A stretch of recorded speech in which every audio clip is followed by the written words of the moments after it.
Qué privilegio el saludarles nuevamente esta tarde. Gracias a Dios porque es una bendición de Él el poder contemplar su creación y saber de que hasta el día de hoy el Señor nos ha guardado. Qué lindo este tiempo después de ver los testimonios, después de cantarle juntos al Señor, después de saber de que estamos en unidad y ahí mirar cómo se están conectando y cómo están ahí mandando un mensajito y diciendo, bueno, esto es lo que anhelo también en sus peticiones de oración. Todo eso es parte de de un tiempo especial que el Señor nos permite en esta tarde para poder hacerlo, para glorificar su nombre y también para alentarnos los unos a los otros.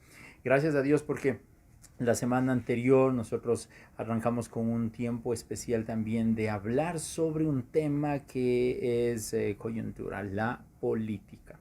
Y hablar sobre estos asuntos era la primera pregunta. ¿Qué hace un creyente? ¿Qué hace un joven, un adolescente? ¿Qué hace en relación a este asunto de la política? ¿Debe incluirse? ¿No debe incluirse un joven cristiano? ¿Debe hacerlo? Hemos visto durante todos estos días y semanas aquí, específicamente en el Ecuador, gente que ya ha comenzado a levantar su bandera política y a decir, nosotros tenemos la salida y el cambio, nosotros les vamos a dar libertad para las cosas que ustedes necesitan, darles las estrategias para arrancar, para levantar el crecimiento económico de la nación, etcétera. Y hemos visto a través de la experiencia los países de América Latina, los países europeos, a través de los siglos nosotros hemos visto que se han levantado gente que está liderando un sistema y nos promete muchas cosas. Y nos promete tantas cosas que uno dice, wow, creo que le voy a creer, este sí creo que es confiable. Piensa en lo siguiente, y si tiene a sus papis ahí alrededor, al lado, o a los abuelitos, pregúntele, eh, ¿te acuerdas por quién votaste hace algún tiempo? Y ellos les van a decir. O pregúnteles, ¿cuál presidente crees que fue el mejor presidente de la nación? Y de pronto ellos van a tener su criterio con respecto a esto. Ahora, pregunté también, y esta es una pregunta que hicimos como ejercicio, ¿cuántos de ellos no cumplieron todo lo que prometieron? Cumplieron en parte. Y esta es una pregunta que seguramente va a tener una respuesta con muchos nombres, porque la mayor parte de cosas que nosotros hemos recibido como promesas terminaron solamente en eso. Fueron unas promesas vanas. Y hemos escuchado promesas en todos los aspectos. Y nosotros vivimos alrededor de circunstancias en la vida donde nos prometen cosas, donde nos ofrecen un mejor modo de vida, nos ofrecen una mejor posibilidad de estudio, nos ofrecen algo siempre que, wow, es alentador, nos ofrecen de que vienes y haces esto y no vas a tener ningún problema después, nos ofrecen cada cosa y nosotros nos conectamos con eso y decimos, creo que esto es lo que estaba buscando y voy a seguir buscando.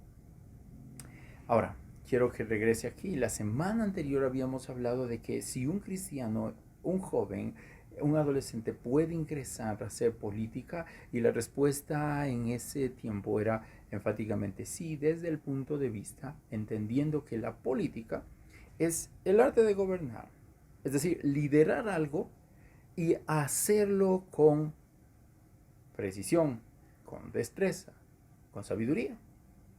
Pero también hacíamos una observación muy puntual.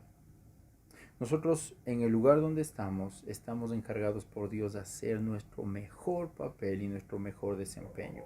Porque de alguna manera nosotros hemos sido encargados para gobernar. De alguna forma, por decirlo así, hemos estado haciendo política en el lugar de trabajo. Ahora, siempre pensamos en relación a los políticos, específicamente en América Latina, de que este es el corrupto. Yo con este no quiero saber nada porque el que viene después, este sí me ofrece todo lo que yo creo. Y el error principal nuestro es que hemos tomado partido por algunos. Y les decía la semana anterior que en nuestras redes sociales. Y chicos, algunos ya he visto comentando al respecto, está diciendo, es que no creo que sea tal persona, o creo que es mejor esta, o mejor hagamos esto, y etcétera. Y uno está poniendo cosas ahí. Pero la palabra nos ha recomendado y nos ha dicho, el reino de Dios no tiene nada que ver con el reino actual terrenal.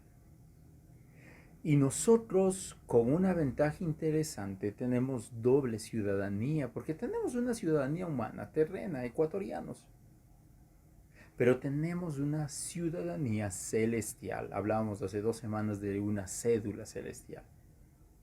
Ahora, ¿qué es lo que estamos haciendo? ¿Cuál es más importante? ¿Cuál es menos importante? A veces nosotros hemos puesto la mayor prioridad a lo que nosotros vivimos actualmente. Y dices que yo siento hambre, yo siento necesidad, siento las deudas, siento todo, veo que mi papá está sin trabajo, veo que mi hermano está con su negocio que no camina, veo que no tenemos dinero como antes, no podemos salir a pasear, no podemos comprarnos lo que queríamos, yo siento eso. Pero a la par con ese tiempo también está la otra parte, cuando viene de parte de Dios y le dice, recuerda. Y el apóstol Pedro nos hizo un contexto muy interesante.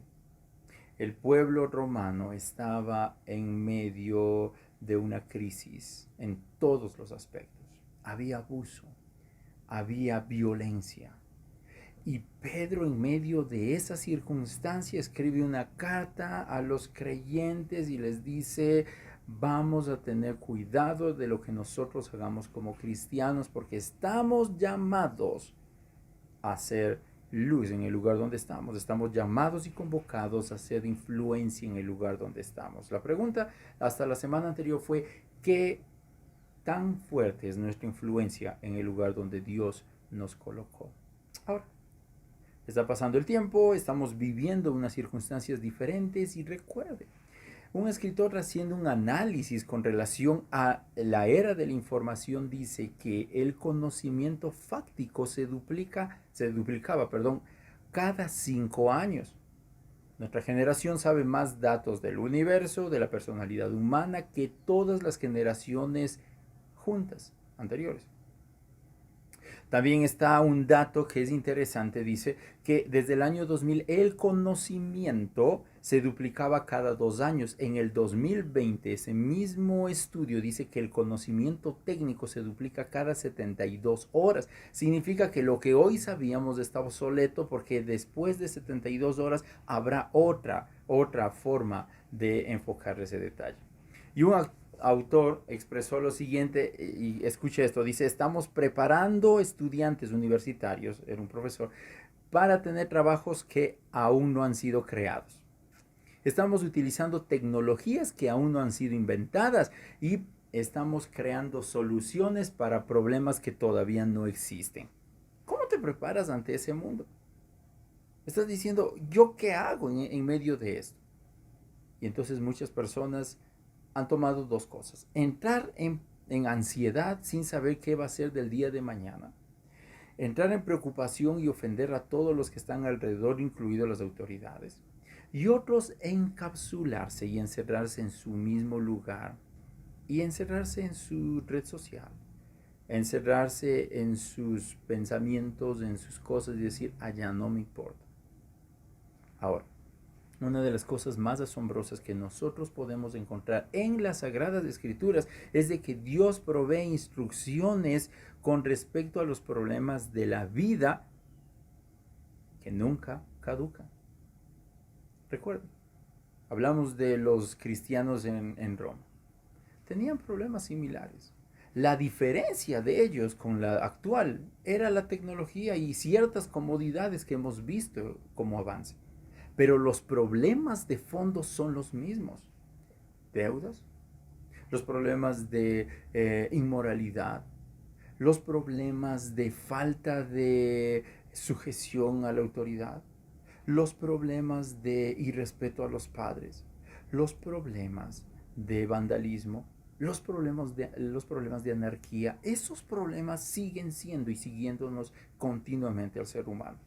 mientras las tecnologías cambien y mientras que las culturas de los países cambien, mientras los líderes políticos suben y bajan, porque así es el orden, escuche esto, la espada de Dios permanece y perdura en cada momento. Y nos va a equipar para los cristianos del siglo XXI así como como equipo a los cristianos del siglo I. De la misma manera, los va a dar y nos va a entregar un consejo. Y uno de los principales problemas que los creyentes enfrentaron fue cómo cumplir su papel como ciudadanos de Roma. ¿Qué hago? Soy ciudadano de Roma. Estoy viendo mi entorno político fatal. ¿Qué hago? ¿Cómo responder sabiamente a eso? ¿Qué dice la palabra de Dios con respecto a aquello? El apóstol Pablo está en un proceso para entregar una respuesta en el capítulo 2, en el versículo 16. Primera de Pedro, el capítulo 2, el versículo 16 va a ingresar con algo interesante. Pero quiero recordar lo que hablamos la semana anterior sobre estos versículos.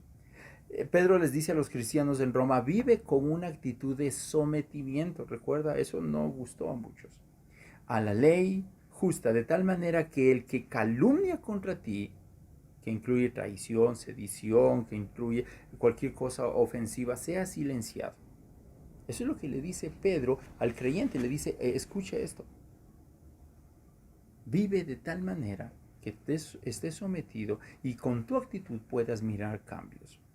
Y en 1 de Pedro 2, 13 al 15, que fue el versículo anterior, de la semana anterior, dice, por causa del Señor, someteos a toda institución humana, ya sea al rey como al superior, y a los gobernadores como por él enviados para castigo de los malhechores y alabanza a los que hacen bien.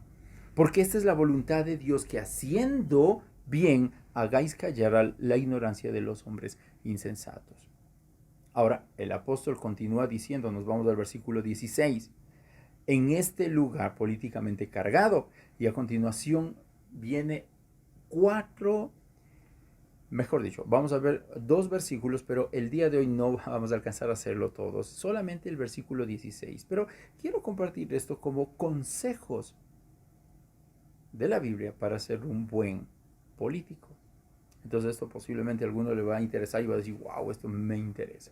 Y apunte, por favor, voy a señalar algunos versículos también, pero póngalos ahí precisamente para poder leerlos después y meditarlos en eso. Número 1, no importa cómo me sienta, en realidad soy libre. Ponga ahí, no importa cómo me sienta. Número 1, no importa cómo me sienta, en realidad soy libre. El versículo 16 dice, como libres, esta frasecita primera antes de la coma, comienza diciendo que actuemos como hombres libres. En otras palabras, no importa cuán restrictivo o represivo sea el gobierno o la cultura donde Dios te ha asignado para servir, no olvides nunca que en realidad eres el indicado porque eres verdaderamente libre. Usted va a decir, estoy libre si la pandemia me ha dejado encarcelado literalmente. Piénsalo así, has sido liberado de condenación y juicio. Pablo le está diciendo a los romanos esto en Romanos 6, 18. Has sido liberado de condenación y juicio, piense cada uno, y juicio, y todo el eterno castigo por el pecado. Y libertados del pecado, vinisteis a ser siervos de la justicia. Pablo le está diciendo al creyente antes, en el libro de Romanos, le está diciendo, ustedes no pueden olvidarse que son libres. A veces no te sientes libre. A veces te sientes aprisionado, te sientes abrumado por las circunstancias. Sin embargo, la palabra te está diciendo, eres libre. En Colosenses 1:13 el mismo Pablo dice, el cual nos ha librado de la potestad de las tinieblas y trasladado al reino de su amado Hijo. Eres libre. Nuevamente está insistiendo, eres libre. Y Juan relata lo que Jesús dice en Juan 8:36. Así que si el Hijo os libertare, seréis verdaderamente libres. ¿Cuál es el primer punto acá? A veces no te sientes libre, pero la palabra te está recordando diciendo que si tú en un momento especial en tu vida tuviste un encuentro personal con Cristo, tú eres libre. Y esa libertad le está diciendo al creyente de Roma y ahora el creyente de cualquier nación en el país en el 2020, le está diciendo, recuerden ustedes, son libres. Eso nos hemos olvidado. Eso nos hemos olvidado y nos hemos dejado llevar por nuestras sensaciones. Y decimos, somos prisioneros ante este sistema opresor, ante estas circunstancias de la vida. Yo no me quiero dejar ganar o dominar. Sin embargo, la palabra le está diciendo, cuando tú viniste a Cristo, tú eres libre. Apunte ahí. No importa cómo me sienta. Y entre signos de admiración, en realidad soy libre.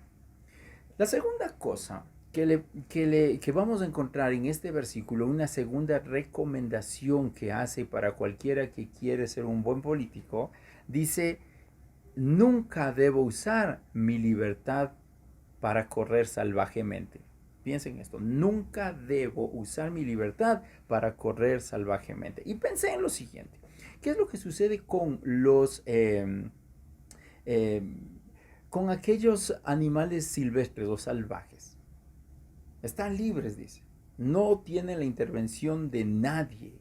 No tienen ninguna cosa, simplemente viven la libertad ahí. Ahora, cuando veía este subtítulo de que no actúe de manera o no corra salvajemente, es porque nosotros generalmente, en el versículo 16 dice, pero no como los que tienen libertad como pretexto para hacer lo malo. Llegan las personas y dicen, yo soy libre y puedo hacer lo que quiera. La palabra pretexto tiene un trasfondo y habla de la idea de una máscara. En otras palabras dice, tú estás usando tu libertad como una máscara. ¿Para qué? Para pecar. Y piensen en esto, chicos. ¿Qué cosas nosotros estamos escondiendo tras de esa libertad que Cristo nos dio? Estoy poniendo una máscara y detrás estoy pecando deliberadamente de cualquier manera. De cualquier manera. Posiblemente esta es la doctrina más fácilmente pervertida y torcida de la iglesia. ¿Por qué? Porque yo les quiero recordar esto en 1 Corintios 6:12.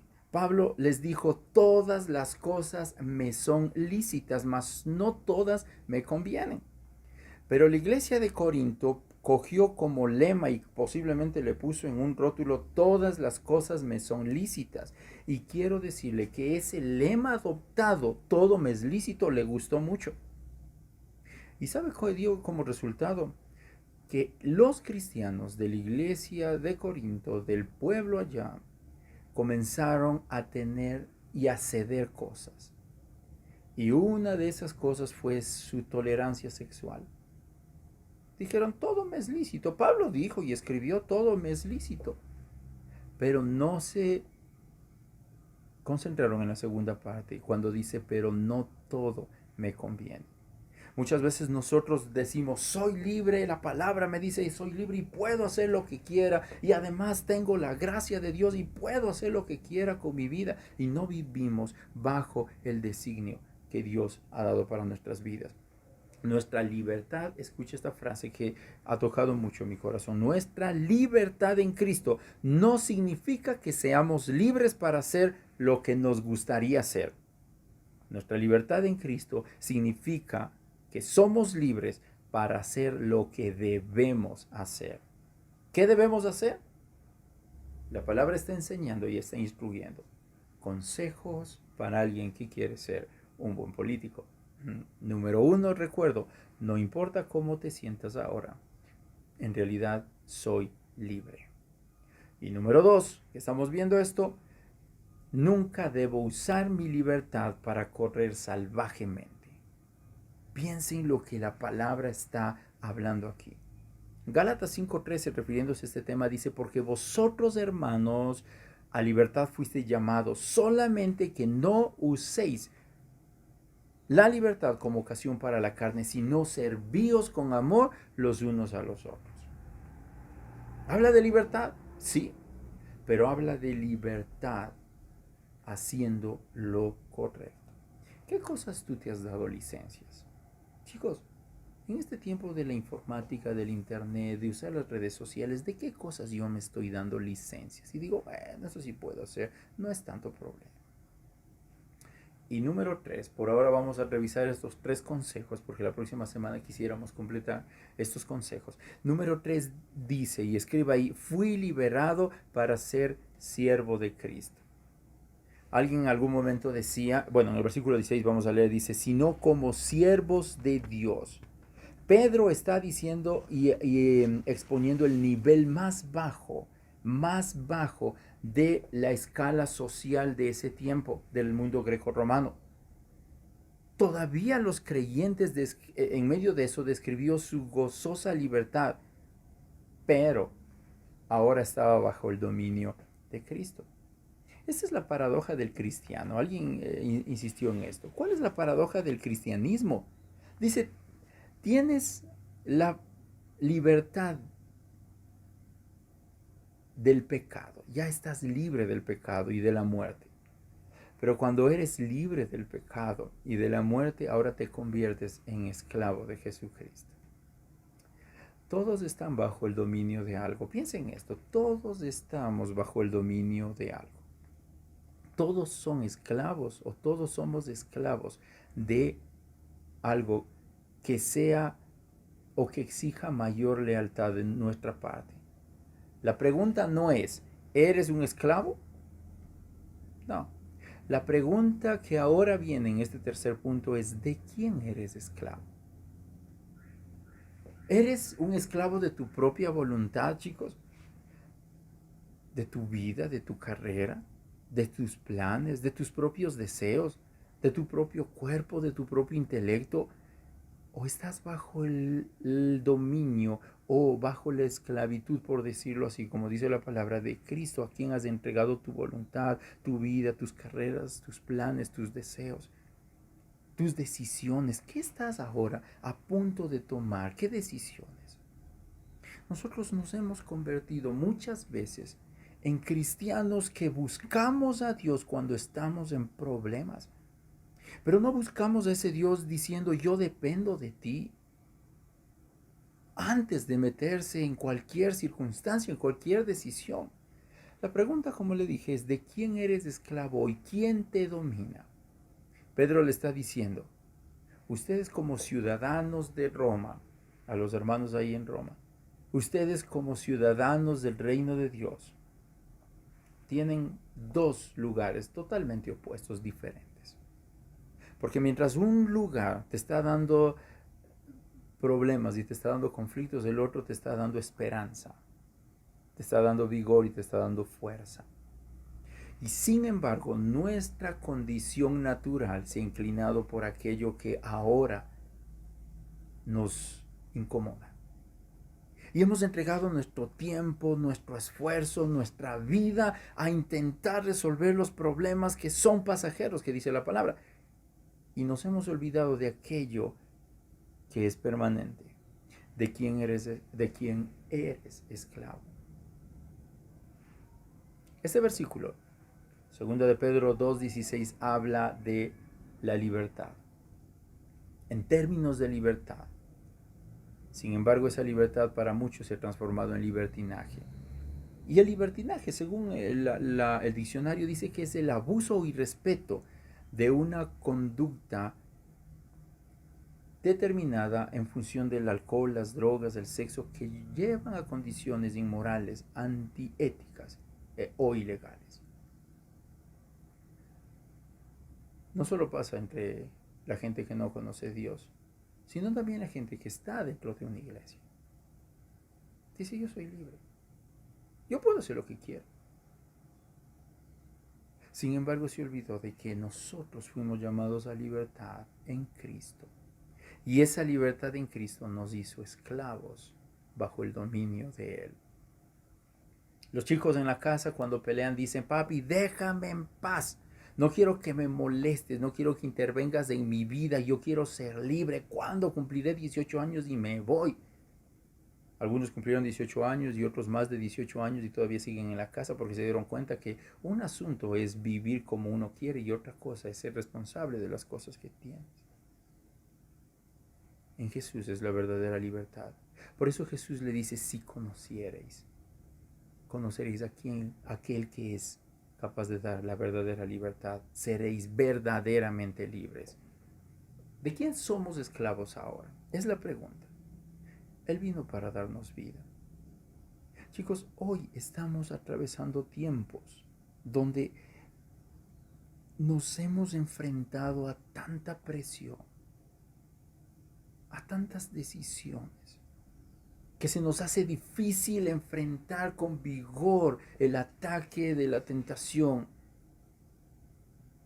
Nos enfrentamos a dificultades más comunes incluso dentro de nuestra habitación, dentro de nuestro dormitorio, dentro de esa casa, sin salir. El pecado nos visita y la tentación nos acorrala.